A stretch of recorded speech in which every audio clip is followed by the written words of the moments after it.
හයි හයි බලමුද අපි ලස්සනම ලස්සන ෆ්ලවර් බොකේ එකක් හැදුනේ කොහොමද කියලා. ඉතින් මෙන්න මේ විදිහට තමයි අපේ ෆ්ලවර් බොකේ එක හැදුනේ. ෂොප් එකේ වැඩත් එක්ක මට මේ ෆ්ලවර් බොකේ එක හදන්න දවස් දෙකක් ගියා. ඉතින් අපේ කස්ටමර්ට ඕනේ කිව්වේ රතුයි සුදුයි මික්ස් වෙච්ච මල් බොකේ එකක්.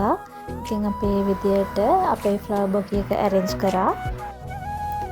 ඉතින් පළවෙනි දවසේ වැඩ ටික ෆ්ලවර් බොකේ එකේ වැඩ මෙන්න මේ විදිහට තමයි හිමින් අපි ඉවර කරේ. දෙවෙනි දවසේ වැඩ ටික මෙන්න මේ විදිහට අපි පටන් ගත්තා. මන්ට ඉතින් දෙවෙනි දවසේ මට කරන්න තිබුණේ ෆ්ලවර් බොකේ එක arrange කරගන්න. පළවෙනි දවසේ මම මාළි ඔක්කොම හදලා තිබ්බේ. ඉතින් මෙන්න අපේ ෆයිනල් ලුක් එක. දැන් තියෙන්නේ අපිට රැපින් පේපර් එක ලස්සනට දාලා ලස්සන ෆ්ලවර් බොකේ එක හදාගන්න. ඉතින් බලන්න මගේ ෆ්ලවර් බොකේ එකේ අන්තිම ලුක් එක.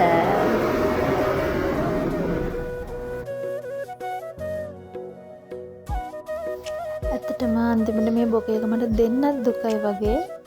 හරිම ලස්සනයි. රතුයි සුදුයි මික්ස් වෙලා ආපු ඒ ලස්සන බොකේ එක මම මාරම ආසයි. ලස්සනයි නම් ලයික් එකක් දාන්න. එහෙනම් ගිහින් එන්නම්. බයි බයි.